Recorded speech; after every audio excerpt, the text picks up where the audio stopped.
Hi guys, in this video I will show you how to change frame size in Figma.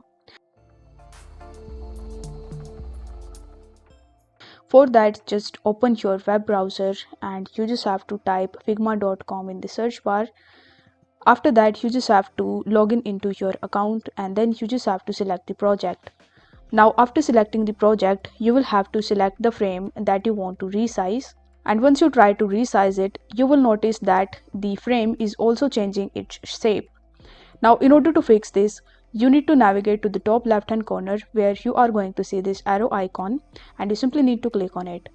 Now, once you do this, you will be on the Move tab by default, but you will have to select the Scale tab. You can also press K key in your keyboard, and once you do this, you will notice that now you have this two head arrow.